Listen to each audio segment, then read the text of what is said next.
Olá, falar um pouquinho nesse vídeo sobre a grande crise brasileira de 2015, 2014, 15, 16 na verdade, né? Estamos falando ali de um período em que o PIB brasileiro caiu quase 10% acumulado, foi a pior crise brasileira dos últimos 50 anos, certamente, né? Mas não só falar dessa crise, falar também da ideia de que foram os gastos públicos que criaram a crise de 2014, 2015, né? Esse é um negócio que está muito forte aí, um debate que está correndo no Brasil, nos jornais, no Twitter e tudo mais, então acho que é legal a gente tentar esclarecer um pouco isso daí, né?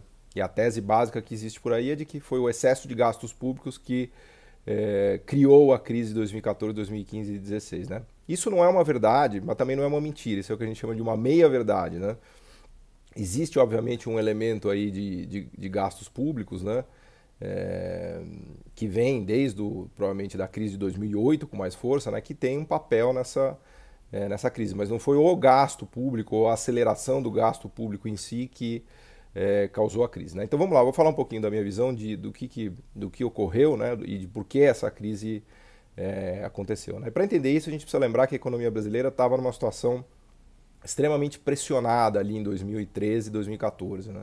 Pressionada em que sentido? A inflação estava sempre no teto da meta, batendo o teto da meta, né? Mostrando que havia uma situação de desequilíbrio, né? Especialmente no sentido da capacidade produtiva da economia brasileira, né? A gente pode enxergar isso também na situação do que os economistas chamam de déficit em conta corrente ou déficit externo, né? A gente estava com um déficit de 4% do PIB, né? Isso quer dizer que o Brasil estava importando muito mais do que ele exportava, né? Então havia a demanda brasileira era muito maior do que a nossa capacidade de produção, né? Então isso se refletia em excesso de gasto, né, por assim dizer, de demanda agregada mais forte, né, do que a nossa capacidade de resposta, de oferta.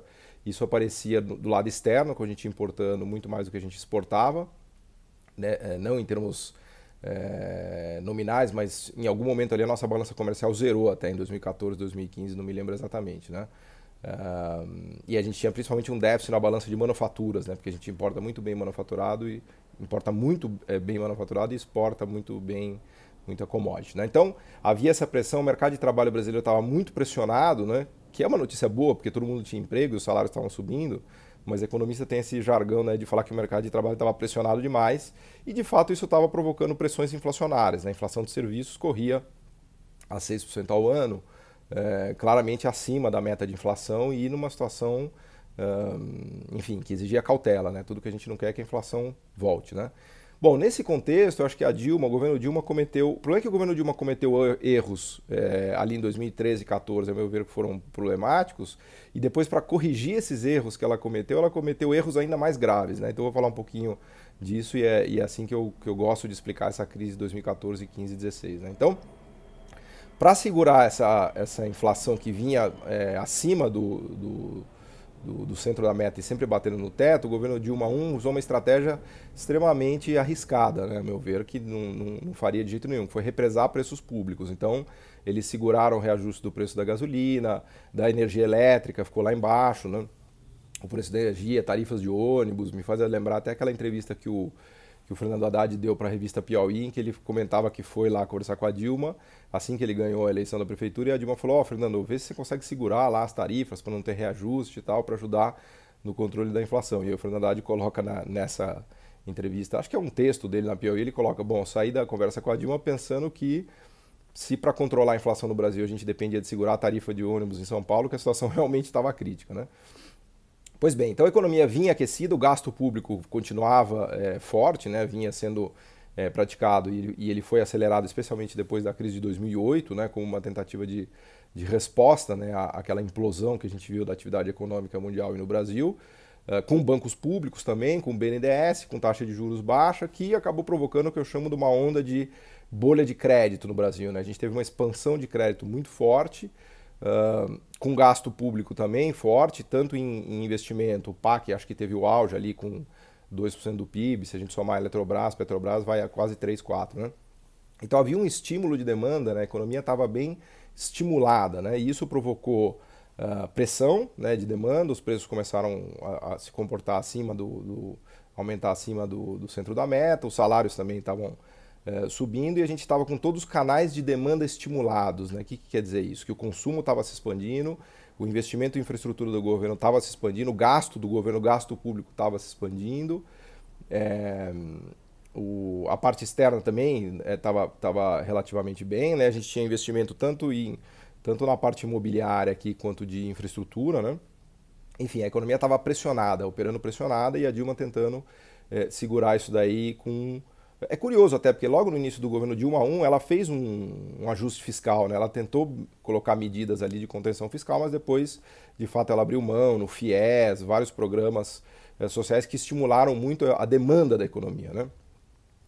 Bom, quando ela ganhou a eleição, logo no início do governo Dilma II, ela percebeu que precisava fazer alguma coisa para ajustar a economia, porque ela estava operando acima da capacidade dela, né? Isso se revelava tanto no déficit externo quanto na inflação acima da meta, né? E o que ela decidiu fazer ali, a meu ver, também foi um grande erro, porque especialmente quando o Levy assumiu o Ministério da Fazenda, né? Porque eles decidiram fazer um ajuste traumático, por assim dizer, né? Então, seria o equivalente a uma pessoa que estava já numa situação crítica, né, porque estava, enfim, sofreu muitos estímulos, né, a economia brasileira foi muito estimulada no pós-2008 e estava ali no final de 2013 e 2014 já numa situação meio de exaustão, né?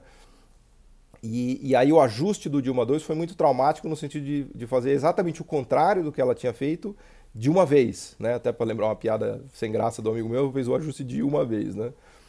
E aí foi muito violento, porque por exemplo, da energia subiu 30%, 40% no ano, a gasolina foi reajustada em 10%, todas as tarifas de metrô,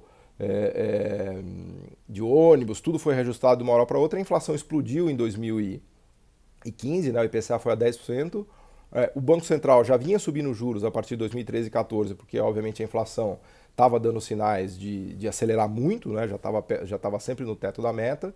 Então o Banco Central, que tinha reduzido a Selic para 7%, começou a acelerar para 8%, 9%, 10%, e em 2015, quando aconteceu, vamos dizer assim, o auge desse ajuste violento que foi feito, o Banco Central acabou dando um choque, provocando um choque de juros na Selic, levou a Selic, que é a taxa básica de juros, a 14%, e isso foi uma espécie de um tiro no peito de uma economia que já vinha meio que degringolando, né? Então a gestão Levy foi basicamente de um ajuste extremamente violento, da parte do Banco Central um choque de juros, e da parte de desrepresamento, do que se chamava na época, né, de desrepresamento dos preços administrados, uma alta violenta de tarifas de energia elétrica e de gasolina que provocou aquela inflação muito preocupante em 2015, né?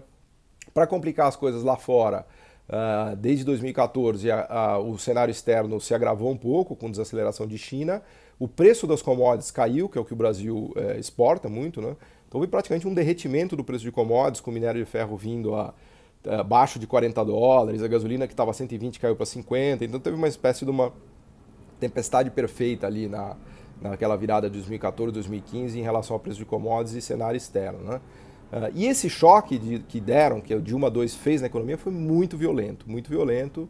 O PIB caiu quase 4% em 2015, né? Porque lembra, era uma economia que já vinha desgastada, já vinha num processo de exaustão. E aí você submeteu ela a uma tacada, uma tijolada na cabeça dessa economia, que foi esse ajustamento violento. Então a economia não aguentou, sucumbiu, todo mundo meio que entrou em pânico.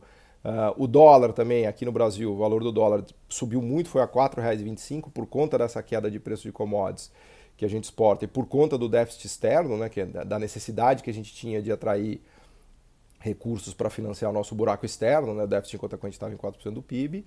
Essa desvalorização cambial também teve um efeito muito importante na inflação, porque ela se transmite por preço do que os economistas chamam de tradables, né? Ela faz com que o preço de todos os bens exportáveis e importáveis aumentem na moeda doméstica. Então, também teve um canal inflacionário aí, e a própria desvalorização da moeda brasileira causou uma espécie de um pânico entre os investidores, né? Os juros longos explodiram no mercado, a taxa de nominal longa de uma LTN, sei lá, de um juro futuro da época foi a 18%, uma NTNB 7%, foi uma explosão de risco no mercado, de percepção de risco, e isso acabou retroalimentando naquela discussão do impeachment, das pedaladas fiscais e da questão da contabilidade criativa, que também foi um problema, né? Mas eu estou contando toda essa história, todo esse contexto para dizer que não é correto dizer que o descontrole de gastos públicos causou a crise de 2015 e 2016, né? A explicação que eu estou dando aqui é que houve um contexto, né, de gestão macroeconômica errada ou ruim pré-2014, depois de gestão macroeconômica ruim pós-2014, especialmente em 2015, somado a um ambiente internacional muito complicado de queda de preços de commodities, né?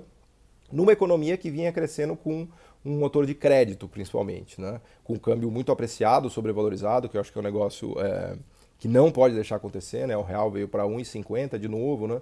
Atrapalhou a indústria brasileira, tirou a competitividade da nossa produção doméstica, tecnológica, né? Industrial e assim por diante. Então, foi um padrão de crescimento no pós-2008 que funcionou para tirar a economia da crise, mas depois acabou deixando o Brasil meio viciado nessa expansão de crédito. E, claro, o gasto público sempre crescendo, né? Nunca o gasto público foi travado de fato, né?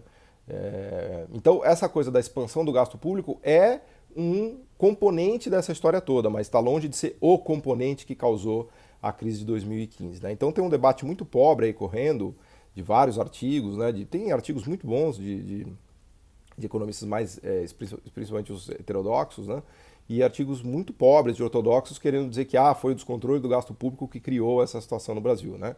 Longe de ser isso, a situação é muito mais complicada, né? A história é muito mais complexa e é essa história que eu estou contando aqui, né? E, inclusive, para concluir, nunca dá para a gente ter uma cabeça muito quadrada em economia, né? Por exemplo, hoje faria sentido sim uma expansão em gasto público, especialmente em investimento público, para tentar tirar a economia brasileira do buraco, para tentar reativar a economia que está estagnada e praticamente semi-morta desde 2015 e 2016, né? Então, naquela época, de fato, a política fiscal, né, colocando bem num jargão de economista e economês, né, a gente estava com política fiscal muito expansionista, né, numa situação de pleno emprego, de inflação, de déficit em conta corrente, de inflação acima da meta e assim por diante.